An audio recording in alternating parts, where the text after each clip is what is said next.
খুব ঘটা করে লিপি আর সৌভিকের মেয়ে রিঙ্কির বিয়ে হয়ে গেল। লিপি নিজেই এখনও আনাড়ির একশেষ, একটা সামান্য কাজ করতে 5 বার থমকায়। বিয়েবাড়ির যাবতীয় দায়িত্ব নিজের কাঁধে তুলে নিয়েছিল পরমা। কদিন ধরে তার নিঃশ্বাস ফেলার ফুরসত ছিল না। কারা যেন ভেবেছিল পরমা বুঝি লিপির নিজের বোন। মায়ের পেটের বোন এর চেয়েও বেশি নিজের হয় কি না আমার জানা নেই। লিপি উত্তর দেওয়ার আগেই পরমা বলেছিল। চোখে জল টলটল করছিল। শুধু বিয়ের সব অনুষ্ঠান মিটে গেলে কাল অনেক রাতে অর্ক, পরমার বর, বলেছিল, দুধের স্বাদ ঘোলে মেটালে। অর্কর গলায় পুরনো মন খারাপ। আলতো করে পরমা উত্তর দিয়েছিল, না তো, দুধের স্বাদ ক্ষীরে মেটালাম। ওর নিঃশ্বাসের শব্দে ঘরের অন্ধকার হাওয়া কাঁপছিল তিরতির করে। সত্যি বলেছিল কি না পরমা নিজেই জানে না। দুজনেই সুস্থ, তবু যে কেন সন্তান এলো না। কত চিকিৎসা, কবচ, মাদুলি, বৈজ্ঞানিক আর অবৈজ্ঞানিক হরেক পদ্ধতি, সব বৃথা। শুধু পরমার এক গোপন ব্যাখ্যা আছে, কাউকে বলার নয়। শরীর মন মিলেমিশে না ডাকলে শিশুরা নেমে আসে না মাটির পৃথিবীতে। আসলে ওই সব মুহূর্তে ভীষণ আতঙ্কে সিঁটিয়ে যেত পরমা। জীবন্ত দুঃস্বপ্নের মতো জেগে উঠত স্মৃতিরা। যদি যদি পরমা নিজেই বদলে যায়, তার অজাত সন্তানের কচি গায়ে কালশিটের দাগ দেখতে পেত সে, শিউরে উঠত। কালকে রিঙ্কির রিসেপশনে পরা সবুজ ইক্কতটা ইস্ত্রি করছিল তখন পরমা। স্কুল জীবনের কত ছোট ছোট মুহূর্ত মনে পড়ে যাচ্ছিল। লিপির সবচেয়ে ঘনিষ্ঠ বন্ধু সে। ইদানিং আরও বেড়েছে ঘনিষ্ঠতা। একমাত্র লিপি জানত পরমার লুকোনো সমস্ত কথা। ভয় ভয় ভয়, এক ভীষণ আতঙ্কের রাজ্যে পরমার প্রথম 18টা বছর কেটেছিল। রোগা রোগা শ্যামলা দুটো হাত দিয়ে সেই ভয় থেকে লিপি আগলে রাখতে পারেনি পরমাকে, কিন্তু ক্ষতে নরম ছোঁয়া দিয়েছিল। বন্ধুতা তৈরি হতে আর কি লাগে। টুকরো টুকরো কত সময়ের কথা লিপি ভুলে গেছে, পরমা আজও মনে রেখেছে। মোবাইল বেজে উঠল, স্ক্রিনে রাধার নাম। রাধা নিজে থেকে সাধারণত ফোন করে না। পরমা রাতে একবার ফোন করে মায়ের সারাদিনের খবর নেয়। অবশ্য খবর নেওয়ার কিছু থাকে না। তার 86 পেরিয়ে আসা মা 1.5 মাস হলো সেমি কোমায়। ফিমার বোন ভেঙে গিয়েছিল। তারপর থেকে ক্রমশ অবনতি। ডক্টর চ্যাটার্জি বলেছিলেন, এই বয়সে অপারেশন করে লাভ নেই, বরং যে কটা দিন আছেন উনি বাড়িতেই রাখুন। মেনে নিন যে এটাই beginning of the end. Parama, Arka ওই বাড়িতে খুব কম যায়, নিতান্তই যখন না গেলে নয়। অবশ্য বাবা মারা যাওয়ার পর এই 7 বছর ধরে মায়ের যাবতীয় দরকার মিটিয়ে আসছে সে। ইদানিং অনলাইনের কল্যাণে ধরি মাছ নাছুই পানি কায়দা ভারী সুবিধাজনক। ফোনে ডক্টর চ্যাটার্জির সঙ্গে সে মায়ের ছোট ছোট সমস্যাগুলো নিয়ে কথা বলে নেয়। ভারী বয়সে রোগীর লাগাতার সমস্যা ডাক্তাররা বিশেষ পাত্তা দেন না। গত সপ্তাহে পরমা ফোনে বলেছিল, প্রেশারটা লোয়ের দিকে শুনছি কদিন ধরে। তাতে সমাধান খোঁজা দূরে থাক, নিঃশ্বাস ফেলে বলেছিলেন ভদ্রলোক, কি মারাত্মক জীবনী শক্তি। খারাপ লাগবে কি, পরমার নিজেরই তো কতবার তা মনে হয়েছে।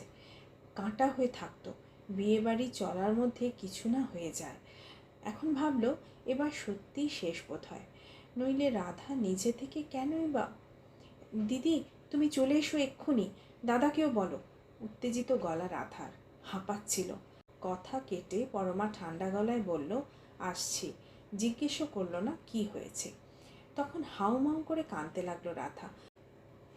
মাসিমা যে চলে গেল গো দিদি, চোখে কানে দেখতে দিল না। দুপুর পর্যন্ত যেমনিকার তেমনি, আমি খেয়ে এসে দেখি কি। পরমার মনে হচ্ছিল ন্যাকামি। যতদিন বাকশক্তি ছিল রাধাকে দাঁতে পিষে রেখেছিল মা। 18 বছরের পুরনো লোক, শয্যাশায়ী হওয়ার আগেও প্রায়ই কাপড় নোংরা করে ফেলত মা। ঘেন্নাপিত্তির বালাই রাখেনি তখন রাধা, 2 হাতে সমস্ত ময়লা সাফ করেছে। কিন্তু কাউকে সহ্য করতে পারেনি মা কখনোই। যখন তখন ফোন করে কেবল অভিযোগ আর অভিযোগ। রাধার কাজে গাফিলতি, বিস্বাদ রান্না, ঠান্ডা চা, ঠিকে কাজের মেয়ের মুখে মুখে তর্ক। দূর করে দাও সব অপদার্থ চাকরানিগুলোকে, কাউকে দরকার নেই আমার। তখনও কি তীব্রতা ছিল মায়ের গলায়। জবাবে পরমা একটাই কথা বলতো, ঠিক আছে, যা ভালো বোঝো করো, রাখছি, বলেই ফোন কেটে দিত। এখন ফোন ছেড়ে পরমার মনে হলো ভাগ্যিস কাল কি কিছু হয়নি। আয়রন মেশিনের সুইচ অফ করেনি পরমা, একটু ইতস্তত করে পরিপাটিভাবে ইস্ত্রি শেষ করলো।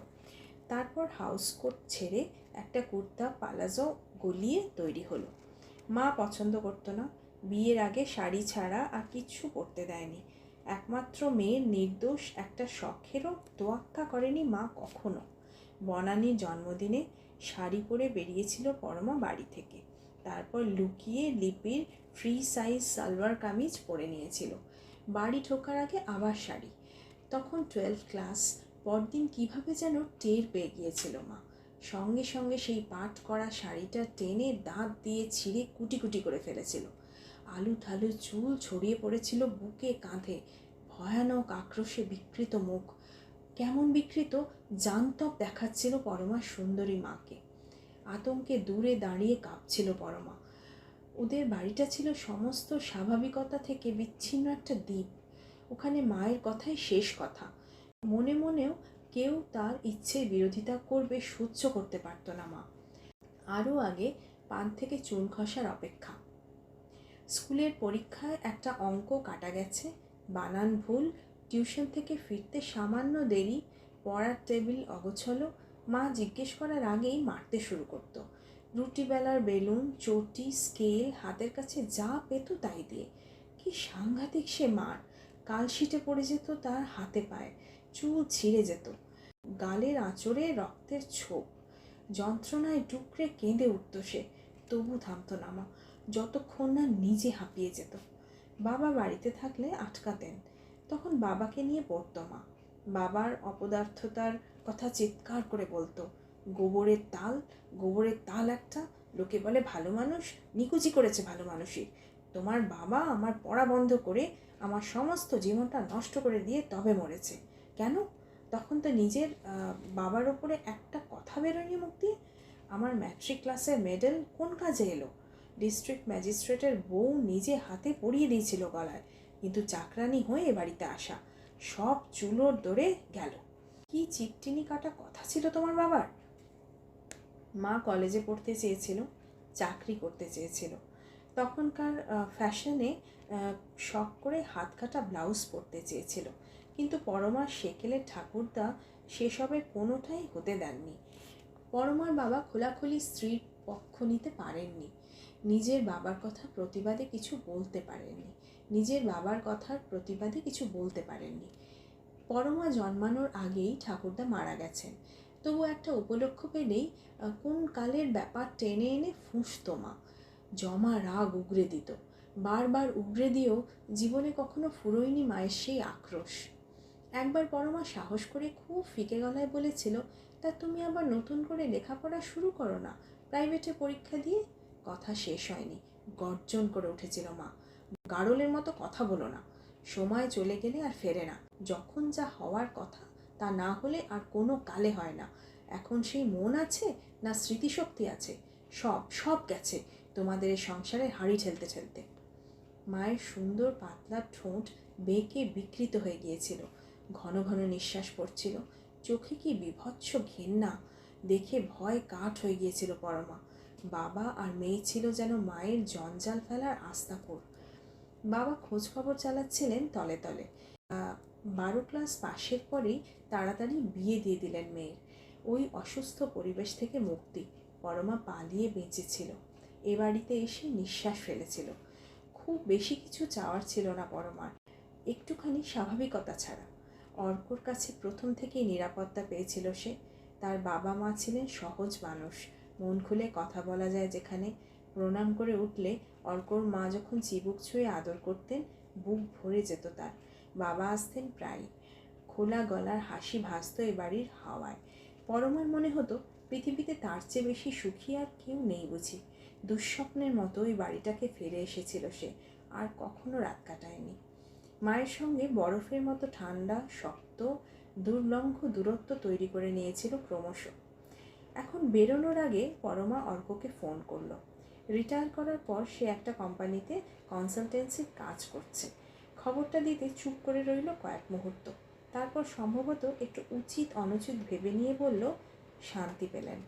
ফোন রেখে পরমা মনে মনে বলল, শান্তি দিলেন। ও বাড়িতে পৌঁছে পরমা দেখল দরজা খোলা। 2-4 জন বয়স্ক প্রতিবেশী, পাড়ার কলের মিস্ত্রি, বিল্ডিংয়ের সিকিউরিটি গার্ড, ঠিকে কাজের মেয়ে তিলু, সবার উপরে কাঁদুনে রাধা, আর কেউ নয়। আত্মীয় স্বজন কাকে কাকে খবর দেবে ভাবছিল পরমা। মামার বাড়ির পাট নেই তার। মায়ের মা 3 বছর বয়সে টাইফয়েডে মারা যান। একমাত্র দাদা মায়ের বিয়েরও আগে গলায় দড়ি দিয়ে আত্মহত্যা করেছিলেন। ছাড়া ছাড়া ভাবে ঘটনাগুলো মায়ের মুখেই শোনা। মা শ্বশুরবাড়ির দিকের কাউকে ভালো চোখে দেখত না। বিশেষ সম্পর্ক নেই, তবুও জানতে পারলে আসবে তারা। পরমার হাসি পেল মনে মনে। দুঃখী দুঃখী ভাবটা তখন জোর করে মুখে ফুটিয়ে রাখতেই হবে তাদের, বেচারা। অল্প মিনিট 10-এর মধ্যে এসে পৌঁছবে জানালো। লিপি, সৌভিক। ততক্ষণে করণীয় কাজগুলো মোবাইলে সারতে শুরু করলো পরমা। সামনের বাড়ির বয়স্কা প্রতিমা কাকিমা ওকে দেখে বললেন, সব শেষ হয়ে গেল। বড় কষ্ট পাচ্ছিল। শয্যাধারা হয়ে পড়ে থাকা অমন সচল মানুষটা। যাও মা, ভিতরে যাও। একমাত্র সন্তান, মুখাগ্নি তো মা তোমাকেই করতে হবে। এতক্ষণ ভাবেনি। আচমকা শুনে বিকট অস্বস্তি পাক দিয়ে উঠল ভিতরে। একটা মানুষের মুখে আগুন ছোঁয়াতে হবে? ঘরে ঢুকতেই শুয়ে থাকা অবয়বটা চোখে পড়ল আগে। সেই মা পড়ে গিয়েছিল যেদিন, সেদিন এসেছিল পরমা। তারপরে আজ 1.5 মাসে শুকিয়ে ছোট্টটি হয়ে গেছে। পায়ে পায়ে এগুলো পরমা। এককালে নামজাদা সুন্দরী ছিল মা। আজও বলিরেখা প্রায় নেই। চুল বেশিরভাগই কালো। মায়ের মধ্যে যে আগুন জ্বলত সারাক্ষণ, নিভে গেছে। পড়ে আছে শুধু ছাই। ঠোঁটের কোণে, বন্ধ চোখের কোলে এখন বিষাদ। কত কালের বিষাদ শুধু। কি করুণা! অবাক হয়ে চেয়ে রইল পরমা। কোথায় লুকিয়েছিল মায়ের এত বিষাদ? যে ছোট মেয়েটি কখনো পরমার গর্ভে আসেনি, কেমন করে আজ তাকে সামনে দেখতে পায় পরমা? অসহায়, গোলক ধাঁধায় পথ হারিয়ে বেভুল। তাকে পথ দেখায়নি কেউ। কত কি চেয়েছিল, কিচ্ছু পায়নি তবু। হু হু করে ওঠে পরমার বুকের ভেতরটা। ওই মেয়েটার মা হয়ে ওঠে সে। অজান্তেই 2 ফোঁটা জল গড়িয়ে পড়ে তার গাল বেয়ে। জ্ঞান হয়ে অবধি কেঁদেছে সে কতবার মায়ের দেওয়া নিষ্ঠুর আঘাতে। মায়ের জন্য কাঁদেনি কখনো। এবার চোখ দিয়ে জল পড়ে তার, মায়ের জন্য। পরমার 60 পেরোনো জীবনে এই প্রথম। নমস্কার। কলমে মহুয়া চৌধুরী, কণ্ঠে বিদিশা।